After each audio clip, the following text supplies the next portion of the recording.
was, I don't think I've seen any videos like this on your channel. So I scrolled through last week and earlier this week.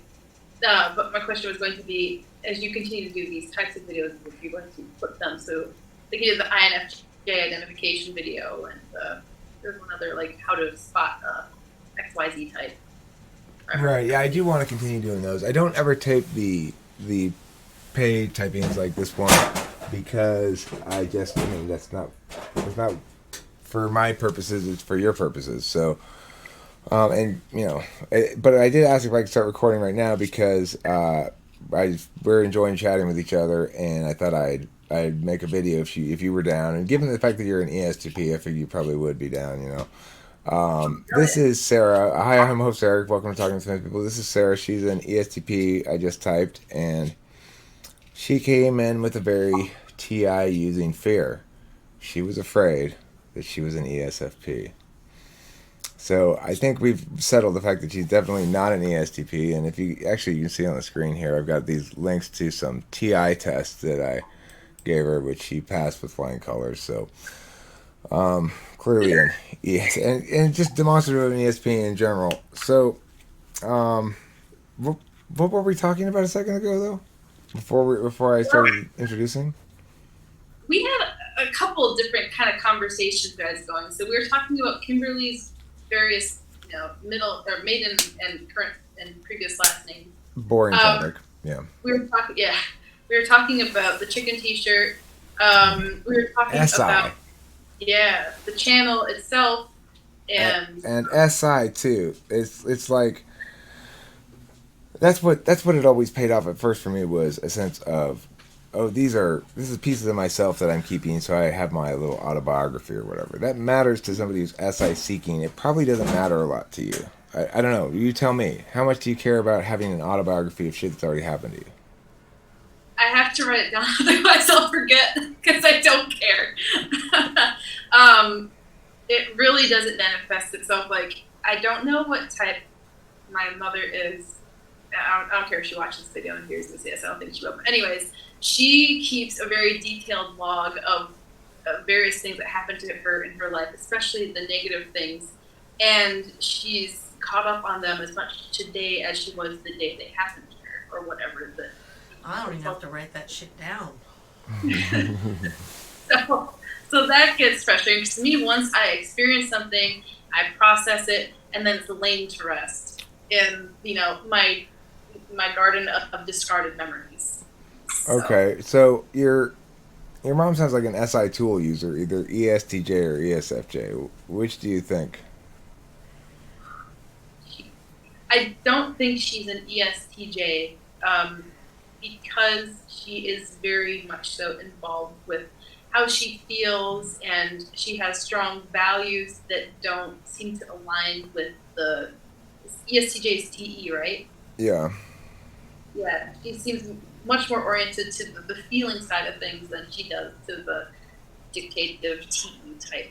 I mean, she could be a third slot SI, maybe an INFP. Do you think she's FI or FE? I guess, I don't know. She has very strong value sets, so you could be extremely rude around her, but so long as you're not infringing on some value that she holds true to herself, then you're fine. But as soon as you so much as glance at one of those values that she holds, then she kind of blows up. So that sounds like FI. Yeah, it's like a minefield, basically, interacting with her sometimes. I love her, but... So I think that third slot SI probably is what that is. She's probably an INFP or a... Yeah, probably an INFP, I guess. That makes sense. But it's hard to say just from those pieces of information. Just a random guess, basically. Did you get along with your parents well when you were being raised, when you were little? Yes, but my circumstances were a little different. So, I'm in Michigan. I was raised in the Upper Peninsula of Michigan, which you guys are from California, so I'm assuming you don't know much about the UP, as we call it, but it's extremely remote. There, you can go, 60, 70 miles without seeing a single person. It's basically forest. So, not only was I raised in just general isolation, but I was also homeschooled until I was 16. So I didn't really have much of a choice but to get along with my parents because there was no one else for me to really interact with. So that being said, that was still very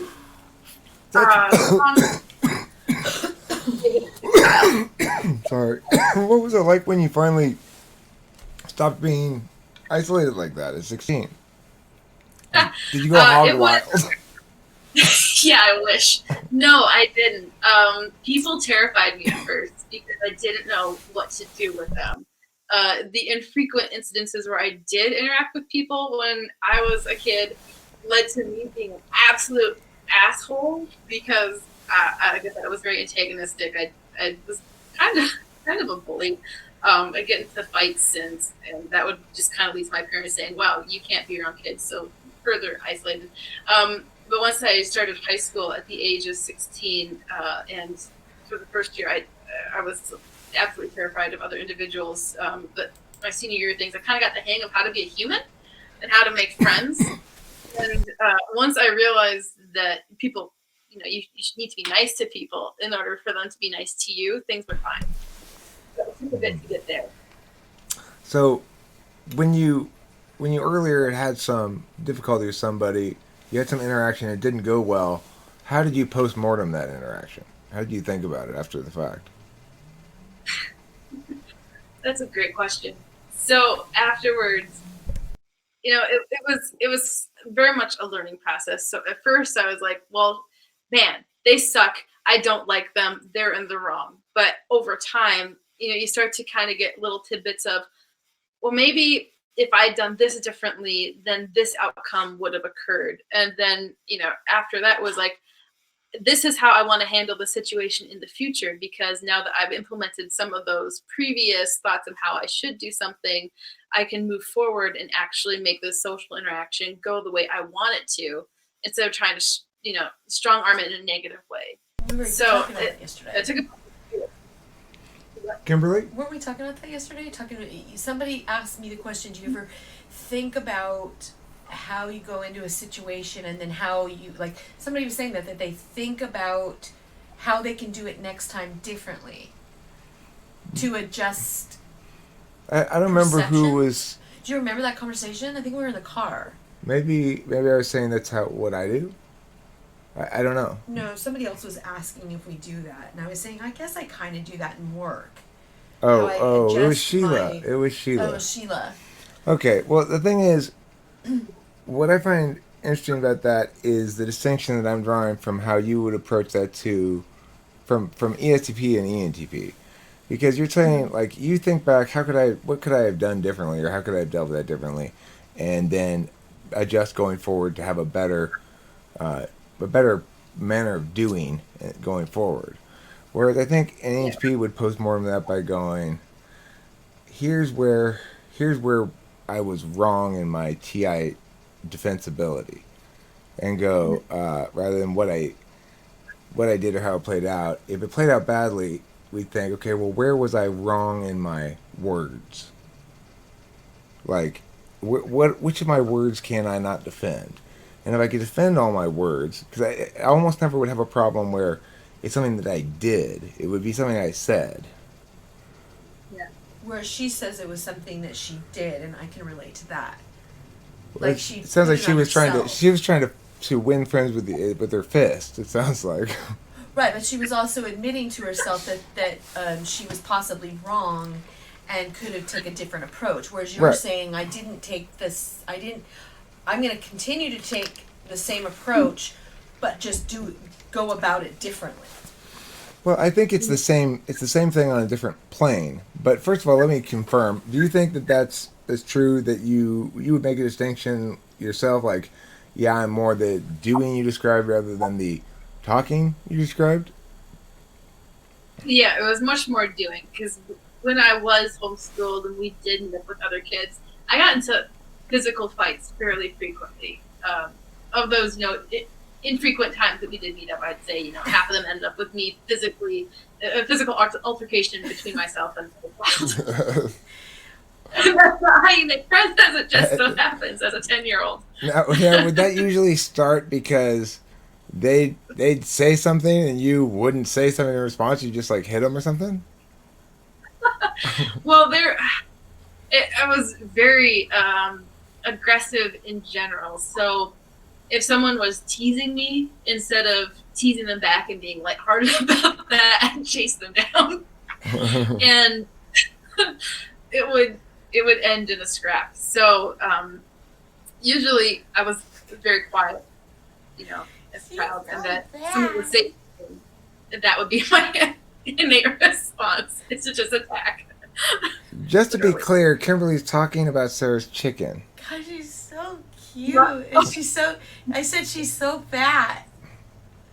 Yes. Yeah, she is so adorable. You can't see her legs. That random black thing right there that's sort of rolling around like a ball on the floor, it looks like, is a chicken. She is precious. Chicken group. So, yeah, we love the fact Sarah has a chicken as well. Okay, so I'd actually like to take the opportunity to draw a little bit of more out that we can use to exemplify kind of the ESTP. When I was asking you about the values and stuff like that, you selected, I think, as your most important value, impact or significance. Can you talk about how you perceive impact and significance as opposed to the other kind of values that are articulated, which I will articulate again for the audience real quick. Let me get that up. It's not currently in front of me. Now ruminate on my answer while we do that. Okay, cool. While she's ruminating and I'm doing that, Kimberly, can you sing us "Row, Row, Row Your Boat"? Row, row, row your boat gently down the stream. Merrily, merrily, merrily, merrily, life is but a dream. That's all I know. Kimberly, you are a human being. That's all we needed. That's all we needed. Now it's up in front of me. What did she say? I'm muted? I don't know what she said. You're a wonderful singer, probably. Oh, no, I'm a terrible singer. Taking advantage of fleeting opportunities in the moment before the moment is past, successfully avoiding hesitation when hesitation means losing the chance. Would you picked that? I don't remember if you picked that number 1 or not, but you indicated that near the top of the list. Some of the other ones, as I will read now for the audience, these are the jobs. Determining which of a set of possibilities is most important to you personally. She rejected that one towards the bottom. Avoiding mistakes that require you to redo parts of a project. She put that as medium. Anticipating trends before others. Archiving and maintaining resources. Being liked and respected. She put that up there pretty well. Logic word problems. And she put creative writing up, I think, reasonably high too. Which is consistent with an action type that they'd feel competent in both action forms. But this is the one I was referring to, the values. You put impact and significance, I think, was at or near the top. But the other values are authenticity, efficiency, truth, familiarity or anticipatability, the positive regard of others, defensibility of words, originality. And she didn't highly prioritize defensibility of words, which is actually consistent with tool function TI, because it's an instrumental value, not an absolute value. So, any comments on that ordinals and which of those things you think you actually like? How those things? Talk me through your thought process in evaluating those things against each other. So, for me, one of the phrases I live by is do something and get the most bang for your buck out of it. So, in the words of Ron Swanson, why half-ass 2 things when you could full-ass 1 thing? So, if I'm going to do something, I'm going to go full bore, get it fucking done. Thank you. Hopefully do a good job. So that's what impact would mean to me, is to do something and do it really, really well, kind of explosive in a way, and live life to its fullest. I'd point out you can probably hear the singularity point out to the viewers that you can probably hear the singularity there as well in what you're saying, which is you're saying you'd rather have the singular path to do and then kill it in that singular path than have your attention split between multiple paths. That sounds like NI seeking. Go ahead. Sorry to interrupt you. Go ahead. No, that's fine. As far as the others that you listed there, like you said, creativity is up there as well. So I like to think in my own version of this is thinking expansively. So I hate being confined by rigidity and borders, because for me that kills any desire to pursue whatever it is that I initially set out to do. I can't abide by that. It's something that. Can you give me an example of those sort of limitations? Somebody attempting to impose those sort of limitations on you, in which you felt you couldn't tolerate the constraint. Yeah. So, for example, if I want to set out to do a task with another person, and they say, "No, we can't do this." Using the parameters that you want to, we can only do it my way, which is to do it within this time frame, to do it in this fashion. A to B to C to D to E. That type of restriction in and of itself. So, just to kind of go back to a previous example we were talking about, if we were going to do a paint by numbers, that would kill me because I hate having to stick to those types of rule sets, saying, okay, so whatever the number one is, we're going to paint that pink, and the number two is going to be blue. Maybe I want to do red. Sarah, that's not blue. That's not blue. That's yellow. You need to change colors. This is number 3, okay? You're doing it wrong. Gertrude says she doesn't. Is that the sort of person with whom you'd get into a fist fight when you were a little kid? Maybe now as an adult, but okay. As a child, it doesn't really matter. All right. So it's interesting. You grew up in a childhood, obviously, where you didn't have to deal with, say, the various teachers, school administrators. You didn't get a chance to deal with other people, really, in general, except for your parents. Do you have siblings? I have one younger brother, yeah. Okay, so what did you do in your free time? You run around the forest, or what? I had a lot, yes, first of all. A lot of interesting hobbies that developed as a result of living in isolation in the woods. So one of my favorite things to do in the summertime was to go seek out vernal pools, which I'm not sure if you're familiar with that term, but you can think of a pond that only exists in the summer, and frogs and salamanders go and breed in it, and you find tadpoles and stuff. So what I would like to do is go to these pools during the breeding seasons for various types of amphibians, collect their eggs, hatch their eggs, and then feed along their larval stages until they morph into adults and then release them back into the wild. We also did a lot with wildlife rehabilitation. So we take in white-tailed deer fawns and raccoons and foxkits and stuff like that, raise them and release them as well. So a lot of what we did was animal-centric. I also, once again going back to the animals thing, I raised pheasants and quail and various breeds of chicken, and I turned the chicken side of things into a business. So I raised exhibition quality bantam cochins, which is what Gertrude is, and then I'd ship eggs and chicks and adult birds all across the country. My dream life. Well, the only reason that chicken or any other chicken currently is known as exhibition quality is because they haven't had to go up against Officer Red. If they did, they'd have a new bar called New Exhibition Quality that everybody would be trying to attain. It would be set by Officer Red. Of course. What would her, qualifications require? Like, what would that look like? You got to be about yay big. You got to be super cool. Yay. I don't know. Yay big, okay? Like chicken sized, okay? You gotta be about yay big, and you gotta be red-ish, or you could be a different color, but you gotta have the same attitude as she has. It really becomes an attitude contest. It's more of a chicken attitude contest now than it used to be. Gotcha. Okay. Right. So looks don't matter. Personality is key. Yes. Really, yeah. Well, it does matter a little bit. Looks. You should have a fierce face. Because when we got Red, her looks were pretty.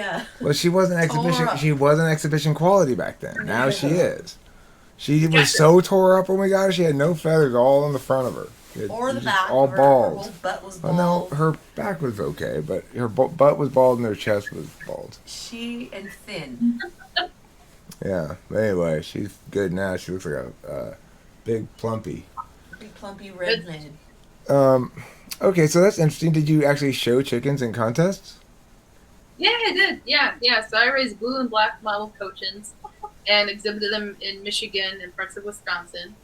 And I made a website for my birds, and I refuse to tell anyone my age because as soon as someone finds out that you're 16 or 15, whatever, they instantly assume we have no idea what you're talking about and refuse to interact with you further because I haven't on several occasions. So yeah, that was a decent chunk of my early college spending money was from my. And did you win any chicken contests?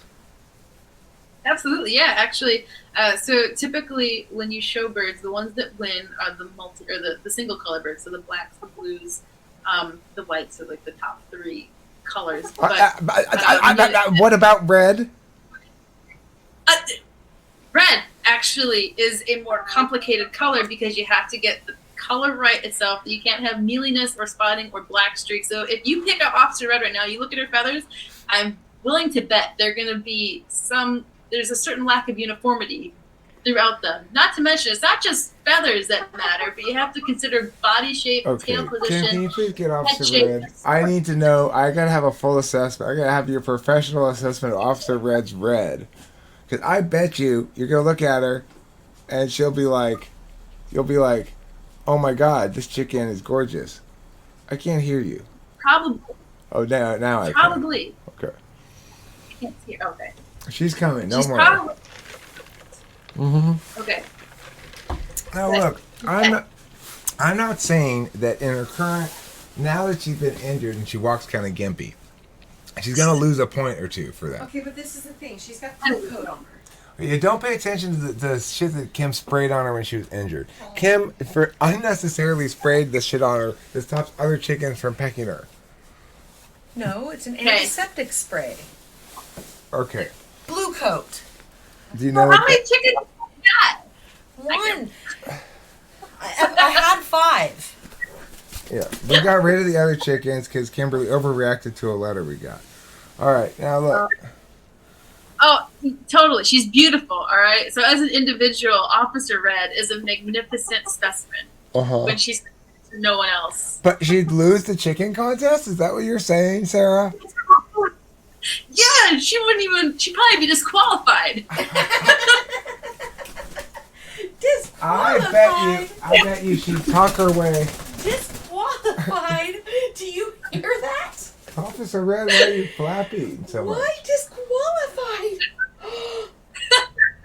Oh my God.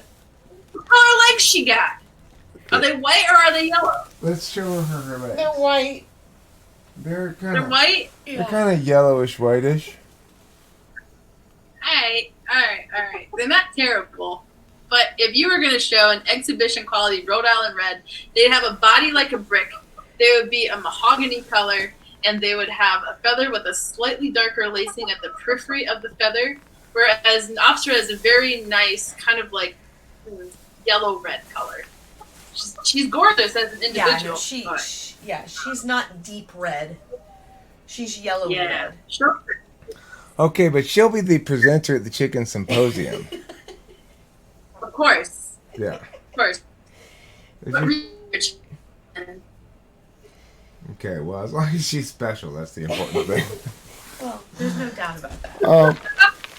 Okay, so you've had a really interesting life so far, and you're I don't mean to put you on the spot. If you feel like telling us how old you are you under 30 still? How old do you think I am? I think you're about 25, 26. I think she is. Hold on, I'm usually pretty good at this. I think she is 26. Fuck Kim! Good job! Oh, I said 25, 26. That's almost as good as her answer. no, but I'm pretty I can usually nail it. So you started school, you started college, what, at 18 or younger? I started when I was 19. So okay, well you obviously were on task, but you kind of plowed through it. Basically, so for the veterinary curriculum, for pre-veterinary stuff anyways, you don't necessarily have to have a degree. You have to complete prerequisites. So long as you complete your prerequisites, you know, then you're good to go and apply to veterinary school. So I completed mine when I was 20, almost 23, and I got accepted to vet school when I was 24. No, when I was 23. So yeah, so here I am now, almost 4 years later. So what has vet school been difficult? It sucked ass, my friend.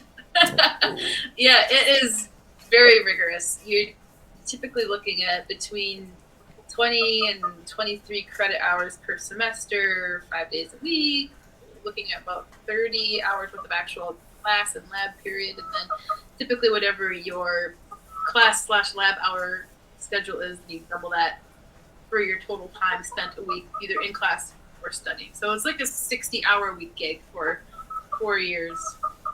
I'm in clinics right now, so I do stuff actually on the clinical floor as opposed to didactic stuff. That's a lot of follow through. Yeah, it's been great. Has it been difficult, or do you just keep plowing ahead? Personally, myself, I don't like to get bogged down in how I should feel about things because I don't really care. It's stressful, but it's not like some of my classmates cry every week because of it, or they have, need to express these deep, morose feelings about school. For me personally, I just keep my head down, keep my nose to the grindstone, get my shit done so I can get out of here and have a good grade point average and start my job that I've already been hired out for. So are you gonna work for an existing veterinarian clinic or what? Yeah, I'm gonna be hired on as an associate veterinarian with one of my friends at a clinic near Detroit. So if you guys ever come to Detroit, hit me up. Yeah, well, now we have our own online vet. I've actually been to Detroit. I have. Yeah. I went on a cross country trip with the channel a couple years ago called Mission Detroit, and I visited somebody named Unify, who I'd never seen their face or anything. I just talked to him, his voice, in the raw room, and he said, "I love host Eric," and Eric went in, packed his bag, and said, "I'm coming, I'm coming." That's not what happened. That's not what happened. Anyway, so when I finally got there, then we made a video together, and in the hotel in Detroit, I stayed at the casino there, MGM. So anyway, that was interesting. Detroit, I wish I had actually explored it more and taken more videos and stuff. I didn't really explore much. It's quite an interesting town. Just driving along the highways and some of the surface streets and seeing how it's. Well, now we have a reason to go back. There you go. Yeah. Sarah might not want to visit with us, Kimberly. Have you thought about that? Hold on, we probably will make. I guarantee you, we will at some point make another cross country trip and stop and visit lots of people from the channel. We'll probably do it in an RV, maybe in like 4 or 5 years. That's gonna happen again. That's awesome. I hope you where in the interview part. I apologize if you'd like me to tone that back. It's kind of how I am. I don't even know what you're talking about, but that's fine. The thing is, I find the interview process here very interesting. So, because there aren't many people who've had this kind of like crazy, intense experience with accomplishing things at such a young age. By the time I was 26, on this channel anyway, yeah, they probably got better things to do than watch YouTube. As far as the channel goes, yeah. So the thing is, how much do you relate to people generationally since you were so isolated for such a long time? Do you relate to your generation as a member of your generation, or do you not really think that very meaningful?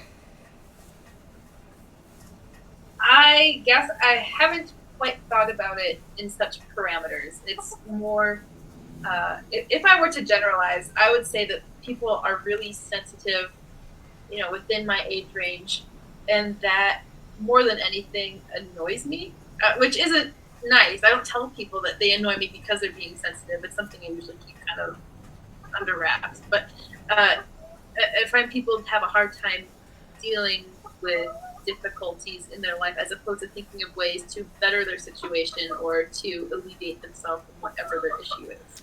Me too. So you dislike problem admiration? I do dislike problem admiration because problems are solved as Right. opposed to glorified. So what if your significant other were to tell you, Sarah, that he just wanted to vent?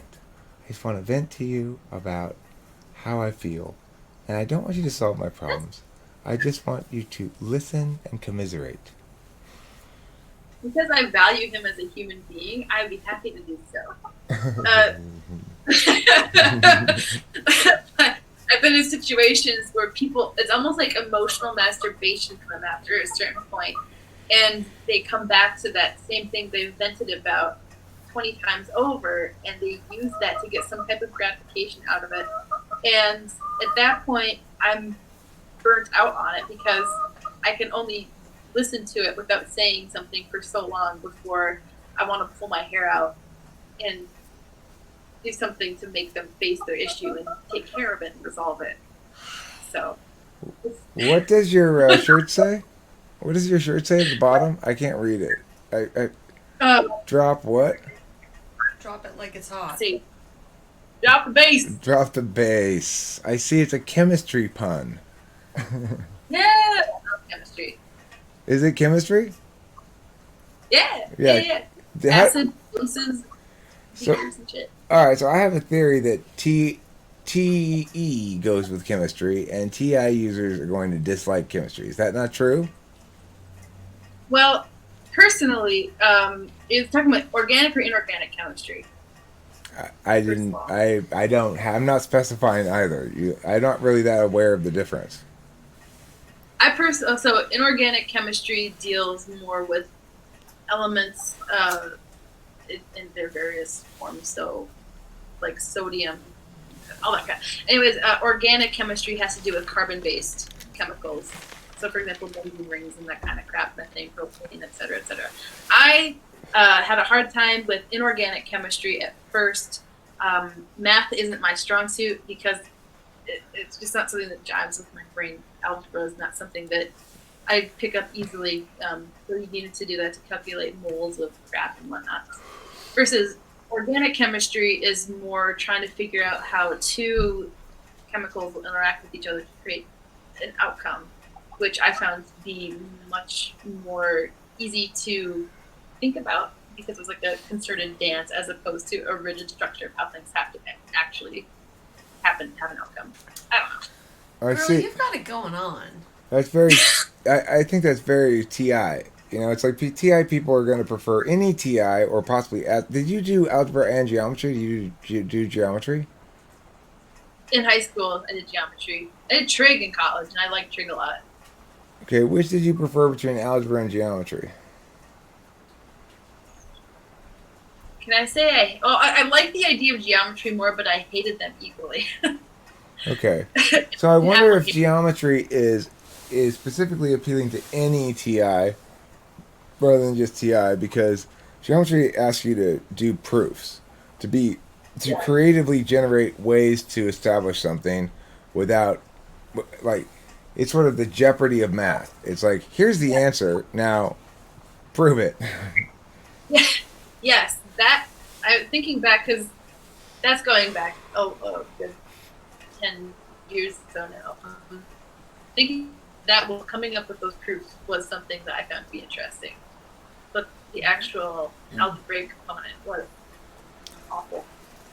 Yeah, well, geometry is a lot more like logic than any of the other. A lot more directly like logic than any of the other maths. So, okay, when you do start working as a veterinarian, what are your plans for life going forward? Do you have a clear understanding of where you want to go, what you want to do, who you want to be, if you want to have kids, stuff like that? So I'm going to think of all your questions and work from back, what you just said most recently backward. So I do not want children. In an ideal world, I would adopt an 18-year-old with an apartment and just live with it. That's called having a husband. Yeah, exactly. But to actually produce a human with my body sounds terrible. So personally, that's fine for other people, but not me. In terms of my job, my career aspirations, I would like to eventually go on to teach because I really enjoy teaching and helping people understand concepts which are difficult. So client education is something that means a lot to me because it's sharing of information and improving something's life because of that information.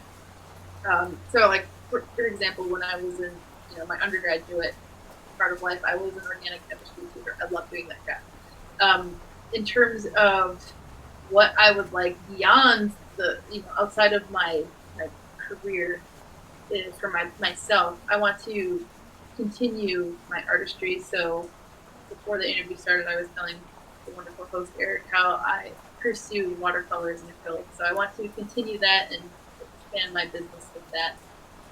Can you show us one of your paintings? I'll show you. Yeah, I can. It's not finished yet, but this is something that I've always wanted to do. You know those mock-ups where you see someone's pet painted as like Napoleon Bonaparte or something like that? Uh-huh. So I did that for my cat. I love it! I shit. love it! I think it's fantastic. I love it, for sure. Yeah, we would totally buy one. I gotta do one for Gertrude next. So anyways, so I don't know if that entirely answers your question, but I hope it kind of sheds some light. Well, I mean, I think that opens up an interesting sort of area of analysis, which is the way that you are creative, but it's you tend to prioritize visual over writing is one of the ways I was trying to determine whether you were, for a little while, I was trying to determine whether you were maybe ENTP, because I just hadn't talked to you for very long. But it's pretty evident you're ESTP. Did you think coming in you were ESTP? I never asked you that. No, it's fine. I knew I was an EP. I knew that much, but I wasn't sure if there was a strong preference for the N versus S. For our veterinary career, we have to take a 6-week-long business course, and during that course, we have to take one of those, test Myers-Briggs, or Myers-Briggs test rather. And my result was ISTP, and I didn't resonate with much of the ISTP thinking processes, or I hate to fall back on stereotypes, but none of the stereotypes really applied to me. So I knew it wasn't on that STP. You're too comfortable ideating on the fly to be an ISTP. ISTPs offer no momentum of their own in a conversation, basically. So you gotta keep pushing the rock. It'll roll for a little while, and then it'll stop. And then you gotta push it again, and it'll roll. You're not an ISTP. You're obviously an extrovert. It seems to me. I mean, I'd be surprised if anybody watching is going to say no, you are an ISTP. Although maybe having said that now, they're going to. So I didn't have the chance to in this video type you in the how to identify an ESTP video, but I will at some point have one of those as well. Somebody will come along that I end up doing a video with that turns out to be an ESTP. But what I can say from this one is it's going to be pretty. The TI is pretty evident. If you're a TI user, you should be able to identify it pretty easily.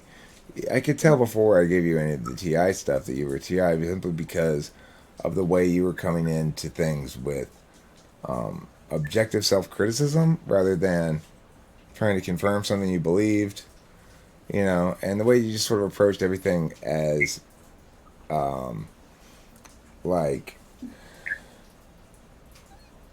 you phrase things for defensibility instinctually. So the thing is, you didn't necessarily put the logic answers as high as I would have anticipated on the ordinals for an ESTP, but it shows you why the ordinals are just approximate, because how you think about that kind of logic abstractly as an object of analysis is different than how you actually utilize that kind of logic as a process, and that's what we're supposed to be looking at. In ideally, when we're typing somebody, is the process, not the object. So when we ask for self-reporting, we get a lot of people's opinions about how they feel about the thing as an object of analysis, and not their opinion about how they actually express it as a process. And that's why we get some that's one way in which people get mistyped or mistypings. That was my concern, is like my self-reported observations may not actually be factual expressions of myself or interpretations of myself. So there are some elements that a person can't game intentionally or unintentionally, like the TI, the critical thinking questions. Now, it's possible that I could interpret those wrong in some way. That what I'm interpreting as TI tool could actually be TI ignoring, for example. A TE DOM might be effective in that, even though they're TE DOM. TI ignoring is going to be strong. They'll be able to answer those questions. They probably use a pencil and paper like you tended to do.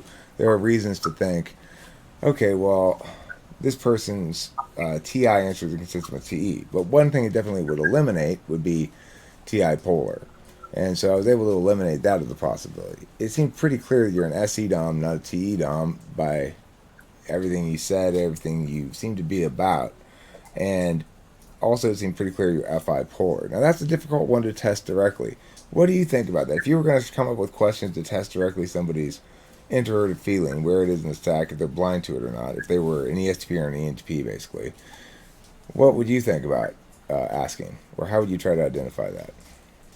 The idea of F5, from what I understand about it, is just so foreign to me that I don't know if I could actually come up with a way to quantify a person's FI, so to say. In my opinion, it would be more beneficial to find true FI users like an INFP and ask them what their preferred method of, understanding their FI would be. So for me, I can't really wrap my head around it necessarily. Like, I do have values that matter a lot to me, but at the same time, if someone says something that infringes upon one of my values, I don't really care. Well, it's interesting you mentioned the ISFP. Brought the following thought to mind, which is, if I were to ask you about justice, so if somebody murders somebody else, should they be punished by being put in jail or something like that? Well, what are our parameters for what? Is it murder like in terms of true homicide, where someone hunted down another person and killed them, or manslaughter? No, and then what was their motivation? It's straight up murder, and it's just narcissistic. I don't like the guy. That's it. I decided to kill him. So, I suppose in that sense, since I have a lot of opinions that other people don't necessarily jive with, and I don't really fucking care. So I'm just going to kind of talk about it. So I'm going to give you an example of the known pedophile who gets murdered, and then, in my opinion, I don't think pedophiles should have a space on this planet, so I don't really care. But if it's someone who is killed just because they existed, then that, in my opinion, is not acceptable in any way, shape, or form, and therefore the person who killed that individual hasn't done anything to better the planet by taking them off this earth in a physical sense. It's not just because he existed, it's because I didn't like him. The same thing, though. If one person's opinion doesn't validate the action, if there's something that backs up that opinion, so like, I didn't like him because he fucked children, that, in my opinion, is substantiated, versus I didn't like him because he goes out and smiles too much, or something arbitrary like that doesn't actually impact anyone other than this person who's hurt. Okay. Thank you. That's a good answer, and I'll reply to it in a second. I just want to respond as a message from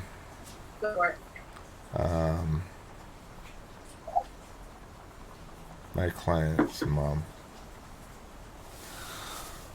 Okay, so the ISFP answers this question by saying basically that it's never a good idea to punish. It's always a good idea to rehabilitate, because if you can guarantee that a person who committed a crime isn't going to do it again, then you should let them go free. Otherwise, you're unnecessarily causing suffering. What do you think about that notion? it's not something that resonates with me because the idea of rehabilitation doesn't apply to every individual. It's an idealistic approach that can't be substantiated in every situation. Okay. Well, what do you think about the idea of retributive justice? That some element of justice has to be payback for the harm induced. So if I crash into your car and it's my fault, I have to pay the financial liability to get it fixed. If I kill your loved one and it causes you pain, then there's no way for me to pay to fix that, so I have to pay by going to be jail. Okay. So in that situation where you're in the wrong because you did damage to something that I value, then you get thrown into jail. I suppose in that sense it makes sense because you infringe deeply upon someone in a way that breaks the law. I don't really know. I apologize. Okay, I mean, it's fine enough answer. Most people haven't spent a lot of time thinking about the philosophical particulars of law and justice and morality because they've got clear enough sense of what's right and wrong for them to get through life okay. Um, where do you think you get your sense of a moral compass from? So my moral compass, definitely not the Bible. I'm sorry. No, it's inherent, it's innate, it's something that kind of is internal checks and balances. So it does, I suppose, come down to a sense of, oh wait, so, you did this one thing, then it has an equal and opposite. Hang on.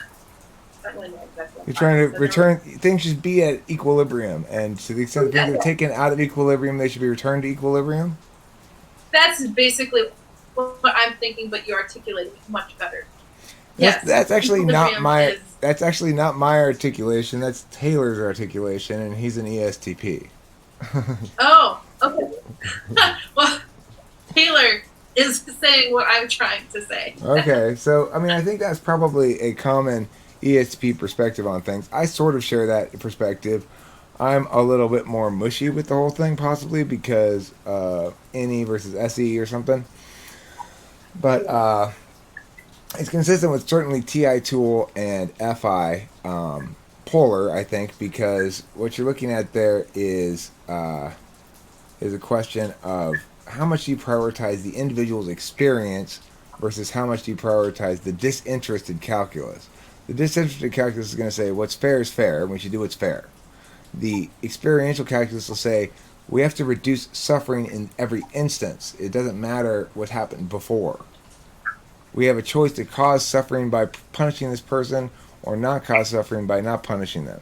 If they're really a risk, then we just have to rehabilitate them. But then the question is, how would you go rehabilitating them and how would you know if it's efficacious or not? So how can we prove that rehabilitation is the true answer if we don't fully understand the long-term outcome of that? Right? So if you're just saying you're going through the rehabilitation, it hasn't been proven, you're just doing the things that you think will actually generate the outcome that you desire. But let's say it doesn't. So you're just kind of adding, not to say fuel to the fire, but you're prolonging that person. I don't know. Here's what I think you're getting at. You're getting at the utilitarian core of that justification. So if you're saying let's rehabilitate the person, then you're saying the only thing that matters are the impacts in the future, and you're necessarily going to be using your own heuristics and anticipatory shortcuts to figure out what those future impacts are going to be. But you have limited capacity to predict the future in a multivariate system where you've got basically many phenomena that are emergent from chaos and not causally reducible. It's impossible to make those predictions meaningfully, and you might as well just be randomly guessing at shit. That's it. Thank you. Yeah, but the only reason I get it so clearly stated is because I've said it a million times in debate capacities. As a debate coach, we argue about this kind of stuff all the time, and I'm a staunch anti-utilitarian. So I tend to make the more principlist arguments all the time. Anyway, that Okay. everything you're saying there, that's consistent with TI tool function, I think, and FI polar is that we're saying let's be fair and prioritize fairness over the individual's experience when they conflict. Well, I know that hurt your feelings, but it was the truth, and I have the right to say it. You know, like that kind of just general perspective extended on into other philosophical areas. How do you respond to people warranting things with their feelings? Does it bother you a lot? Do you push back? Do you just sort of roll your eyes? Yeah, I find it fundamentally annoying and at times confusing because they're basing an action off of a feeling, which obviously they're not thinking about what they're doing at that time. So it's kind of dangerous in some situations. So, like, for example, if I had a dog brought into me and the dog was sick, let's say, sick with like Cushing's or something like that. The logical thing to do would be to treat it like it was a Cushingoid dog. I don't know if it's much Cushing's. It's an endocrinologic disorder in dogs. It's really common. Leads to weight gain and It causes their tails to turn into bones. yeah, nailed it. So I would approach it from a logical thinking, like this is the treatment that this dog needs because of the values that I'm seeing in this dog, as opposed to, I don't feel that this treatment is the appropriate treatment because in my limited experience, whatever the drug of choice at that time would be, and I don't feel like it's going to be right for this dog versus, and it's a bad example because I don't do my, act on things based on how I feel. So I'm doing a bad job of explaining this, but All right, I'll be that patient. Doctor, listen. I read something on the internet that said that some dogs her age get gout. So I think that what she has instead of what you say she has is gout. I can just feel it. I've asked her. She's looked me in the eyes. I've seen the confirmation in her eyes. She's told me she has gout with her eyes. Now, I think you need to treat her for There we gout. go. Can you please treat her for gout? right. So this would piss me off. I wouldn't express it necessarily, but in the back of my mind, I'd be like, oh, please. So this type of situation is exactly what I'm thinking of. So you have a person that has this feeling about something that is possibly, likely in this situation, completely wrong. So if you're not addressing the actual issue at hand, you're treating for this theoretical gout, then you're prolonging the suffering of this animal because you're not actually addressing the inherent issue. Okay, look, if you're not going to do what I want, can you just tell me what I can do at home to treat this gout? Just tell me, what do I do to treat it? Do I give her more salt? That's what I think I do. Essential oils. Yes. I've been having her do aromatherapy with sandalwood, and I've been giving her a lot of salt. I mix at least a quarter cup of salt in with her food every meal. She was hesitant at first, but when she's hungry enough, she eats it. At least 2, man. I stop at 1. That's weak. Okay, so thank you for your advice last time, doctor. She comes back next time. I tried the sandalwood you recommended. It worked wonders. Her bark's improved. Her coat's more glossy. Wait, hold on. I didn't recommend any sandalwood. Have you thought about that as a business option? If the vet thing falls through, you could be an aromatherapist for dogs. Oh, there we go. I'll do door to door. That could be lucrative. MLM pyramid scheme. Aromatherapist for pets. I imagine some cat being like, meow, meow, and no, smell it! Smell this shit, kitty! Exactly. You little asshole. You need to smell sandalwood! What time do you work today? She just canceled. I don't have work today. Oh. But if it's going to be dog and cat stuff, then, it's going to have to be like distilled sex or something. That's disgusting what dogs like. Right, it'd be canary, different bird species and fish species. Salmon, canary. What's those parrots with the big beaks that are tropical parrots called? Toucans or Macaws? Macaws or toucans? Yeah. Toucan. Yeah. Yeah, one of those. We have that smell. Cats go crazy Yeah, for those things. We'll just distill birds into unique odors. What's interesting is the cats and the dog get along with the chicken fine. You know? Yeah, my cat's You'd think they're natural enemies, right? right. One would assume. But with friendliness, then they become friendly to each other. You know, you have to have a general household rule of everybody be nice to each other. Cats know that we don't like it when they fight or get upset at each other.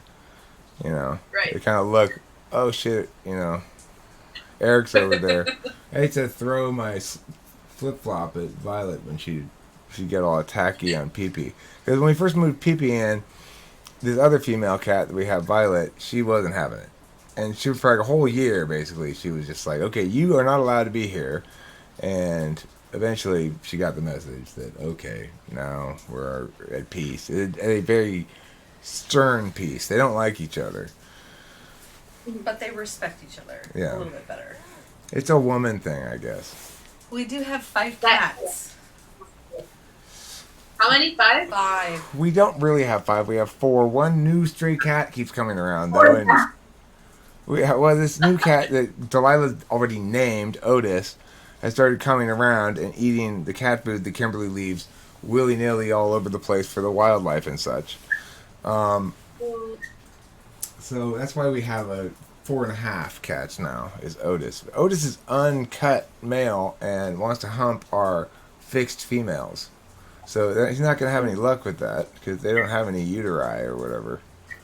But Yeah. what do they take out of the chick cats when they spay them? Their eggs or what? I think we get No, they take out. cat eggs? What do you Yeah, we take sacks. What a nut job. You take the are. egg sacs out of their body? what Egg? do they take out of there? The ovaries? I mean, God. the eggs or Yeah.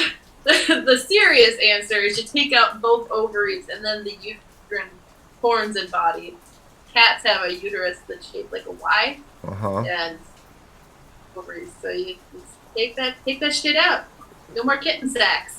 What letter of the alphabet does a woman's uterus look like? She's not a woman. Woman. Well, she knows what letter the alphabet of cat's uterus looks You like. should know what the letter of a woman's uterus I don't know. is. It looks like an O, basically. It's just a singular sack. We don't have uterine horns. That looks But more you like really- a 0. That looks more like a 0. Basically. 0, But if you wanna- O, same thing. It looks like the round part of a P, actually. Yeah, you did. Yeah, sure. That works too. If you're going to have fun, Since I've there's an gotten L. with Eric, my ovaries are now like a TWFP. What? I said, since I've gotten with you, my ovaries are in the shape of the letters of TWFP. Is that why you're not getting pregnant? Good. Okay. I guess my sperm has built-in spermicide. Okay, well, we got a little off topic. So anyway, differences between ESTPs and ENTPs is the general topic of this video, and or things that you can use to spot an ESTP. So, if you were, do you identify yourself, your own type out there in the world very often? Do you meet people you go like, this person's just like me, I bet this person's the same type as me? I have not met many females that I'm like, wow, we have a lot of similarities. That, if it's happened, I don't recall it happening. What I about see a lot of guys. What about dudes? What?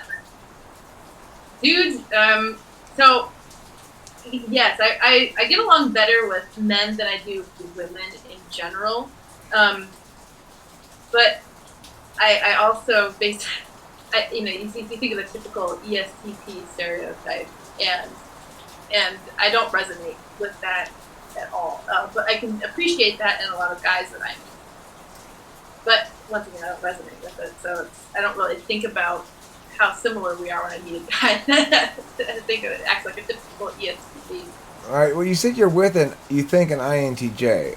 I wonder if you could talk a little bit about how the NI seeking and NI providing and SE seeking and SE providing work in that pairing. It's not your dual, but it's the same. It's the but it's sister type or whatever, or some kind of type of your dual, in the sense that your dual would be INFJ. It's your dual, but the wrong 2-3. Yeah, right. So for him, he likes to penetrate deep into a topic to understand it to the fullest of his capacity and then extrapolate from that to formulate a plan of action to move forward with whatever he's trying to achieve at that given time. Versus for me, I get lost in the details and I just want to do shit and experience new things. So for him, he gets hung up on trying to gain that depth. And for me, that leads to not annoyance necessarily, but sorry, there's a cat. But I don't understand it. Just like he doesn't understand how I can move forward without understanding all the fundamentals and details within a given topic. Does that make sense? Mm-hmm. And the thing is, if it were an INFJ, the difference would be that there would be a correlation with the FE aspects of things. So they'd be saying, don't move forward until you're aware of the FE implications, or move forward in a way that's more FE empowering, versus, no, you need to know the exact how-tos. But being an action type, that's not going to really fly with you. You don't want to know the exact how-tos. You'd rather act reactively and responsibly in the moment in some regard. I think action types are by nature counterpunchers. Yeah, that makes sense. I can resonate with that. And probably even though this is true, even though an ESTP is probably the first puncher in the fight. I mean, in an actual battle, but in the moment, we'd like to be reactive in the moment. We feel most comfortable reacting in the moment to things, and taking action as needed. It's sort of a replacement for an interface function for us. We just act in our respective ways. You with actual action, me with words. So I think that the TI conflict might be a bit of a problem. But I was positing before we started recording that the FE third slot might work out well, because Socionic says the hidden agenda of FI third slot is to love. The hidden agenda of FE third slot is to be loved. So do you see that playing out at all, or are you just saying is it too soon to tell, or is it not something you're quite got a grip on how it plays out? No, so that's something that I find kind of surprising of how our relationship has been playing out, honestly, because from what and maybe he's on INTJ, I could be completely wrong, but anyway, so he is extremely loving. Yeah, extremely loving, and I am very receptive to that. He's much more of an instigator on that type of emotional front than I am. But I'm happy to receive it, if that makes sense. And I do my best to reciprocate, but he's much more naturally inclined to begin those types of emotional dialogues or actions or what have you, because I just don't think about it. It's like, we're doing things together. I lead us to do things. He leads us to do loving things. Does that make sense? Sure. So it basically, he's going to be the one who initiates conversation that goes, my moistness is dampening your tenders right now. And you'll be like, aw, that's adorable. But also kind of gross down. Like, yes. Okay. Okay, that's interesting. So are you a believer in the concept of duality at all? Have you heard about it before? Probably, I'm assuming. Do you think it makes sense that one certain type is the right type for another type and no other type is actually the right type? I think there's a lot of personal bias that would play into whether or not one individual type, I don't believe that one type is the ultimate match for another type just based on type. So if you're looking at two actual people, there'd be so many more other factors that play into it or not. I'd say that type definitely would dictate whether or not two people would have inherent cohesiveness within a relationship, but it's not the end all.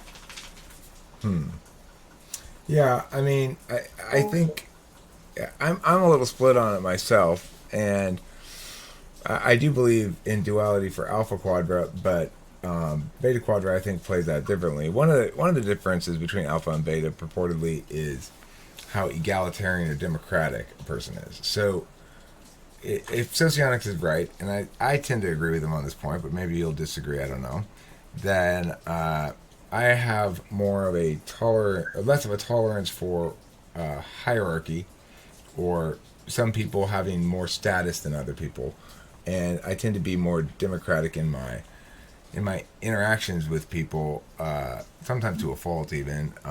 And Beta Quadra tends to view that as not owning your position or something. Mm-hmm. What are your thoughts? Yeah. Personally, I'm democratic. That I lean much more towards what you're saying than, the hierarchy has to exist and it has to be respected simply because it's a hierarchy. That doesn't jive. Okay. So, but do you think if it's merit based, then it's acceptable? Merit in what regard? In terms of like one person having the most experience within a field, therefore they are top of that organization or what have you, or in what sense does it play out? Well, okay. Let's pretend there's an orchestra. There's first chair violin. Now that's going to be a merit based status that you attain by being the best violinist of all the violinists in the orchestra. So, would you then, let's say the orchestra had some rules of, the first chair violinist gets to eat first in the orchestra cafeteria line, and like a couple little perks like that. Things you get your own parking space. Okay. Now, are you more going into that thinking this shit's stupid and get rid of it, or are you more thinking I want that shit? I'm going to be first chair. I'm more along the lines of stupid. All right, sure, maybe they've earned that chair, but the perks that go along with it, I don't agree with. You get to the lunch line first, therefore you're first served. That type of thing. And you also, when addressing them, have to say, "Yes, Captain First Chair." No, I refuse. Okay, so the thing is, let's say though, let's now that would tend to contradict what Socionics says about aristocratic and democratic. That answer there, if what they say about Beta and Alpha Quadra is correct, and if you are an ESTP, which I'm 100% or close to 100% I can get convinced you are, but let me take a different angle at it and see if we get the same sort of answer. So let's say there were a group like,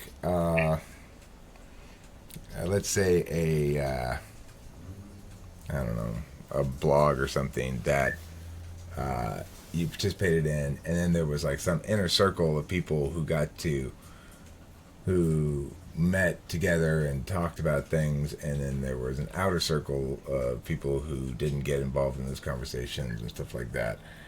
How would you feel like, I like the distinction being that there is that distinction, or would you dislike that distinction?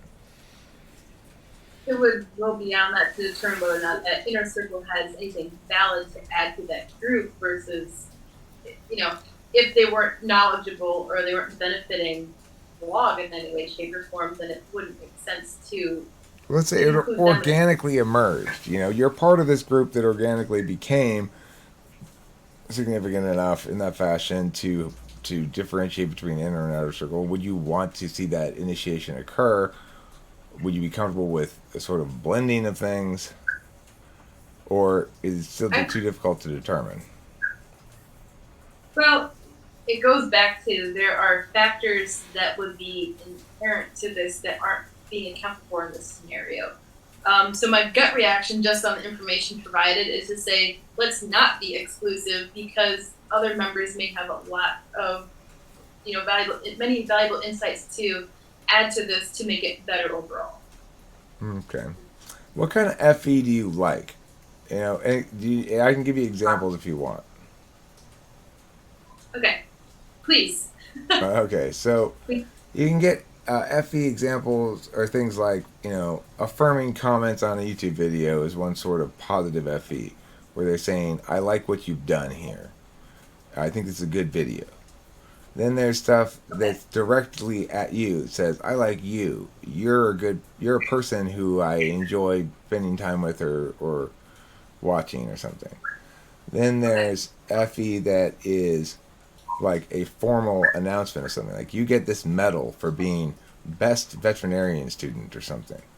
Okay. Then the fourth kind is, I guess you'd say, just a general popularity that's not explicitly expressed. That you have an awareness that other people generally like you and feel good about you, or respect and consider you competent and warm. So I'd have to say the FE, where if personally I would go up to them and say, this is what I enjoy about you. I think you're doing very well in these regards. That's what resonated the most with me.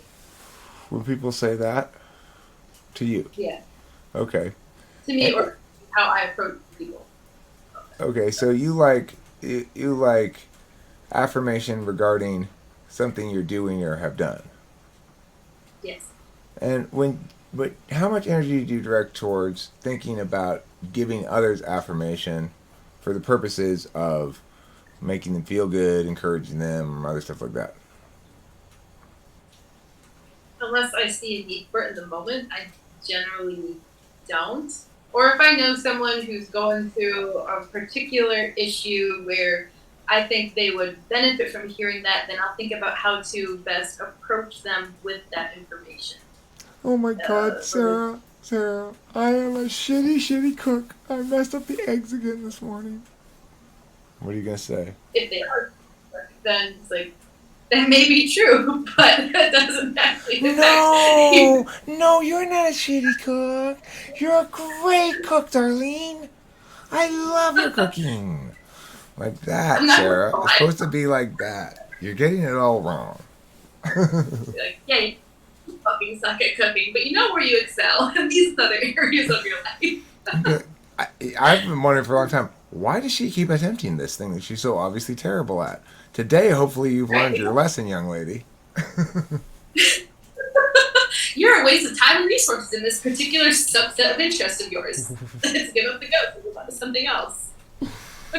Okay, so does he provide you clarity on the one path that you should take? And if so, do you have a sense that that's... Do you tend to take that for granted? Do you note it? Do you actively seek it? I wouldn't say I actively seek his counsel regarding that, but I appreciate it when it is, proffered. So, for example, I really enjoy emergency medicine. So that's stuff that happens, like an emergency. It's constant. There's always something new coming through. I find it very invigorating, very interesting.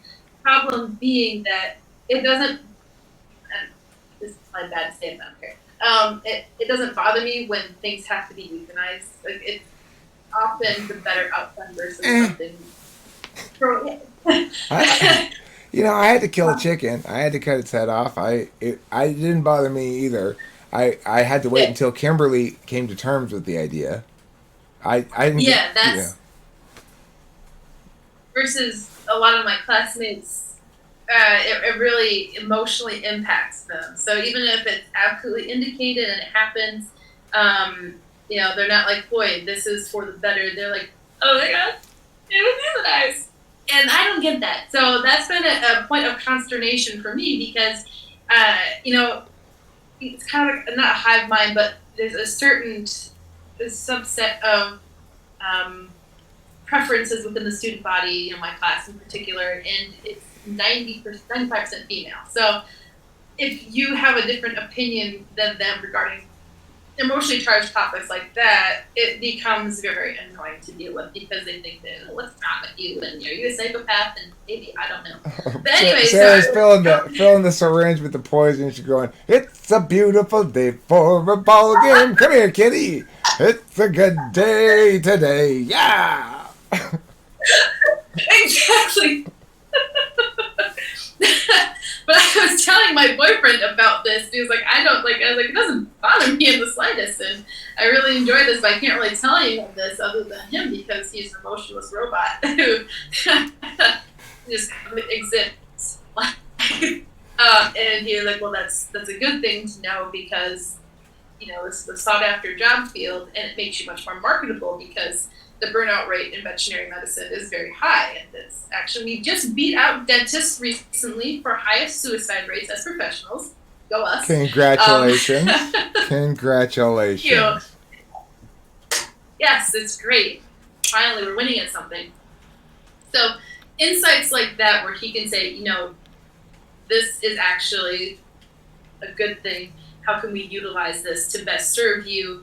I find those insights to be very valuable because otherwise I have a hard time coming to those conclusions myself. That's a great example of NI collapsing the issue to what's determinate via a TE frame of utility.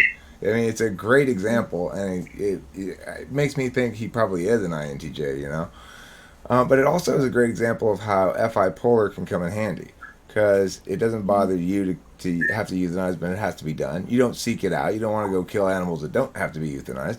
Same with me. And and Kimberly was sort of suspicious in a similar way to your classmates when I said, well, I think we should probably put this chicken down, Kim. I mean, first of all, she's obviously very sick. She could get the other ones. I know we have her isolated, but it is still possible that she could get the other ones sick, maybe. Normally with fowl, birds, they're careful about killing them if they get sick because they don't want them to spread the disease. I guess bird sicknesses must be extra spreadable or something. And so I tried to tell her this stuff, but she didn't. She waited until the chicken literally couldn't move anymore. And said, okay, I'm ready now. And I chopped its head off, and I said, thank God, Right. It was a little disturbing. I'd not done anything like that before, except cut fish heads off when I was fishing, And I looked at the chicken in its eyes. I cut its head off with the clippers from the usually clip branches of trees, those loppers. Well done.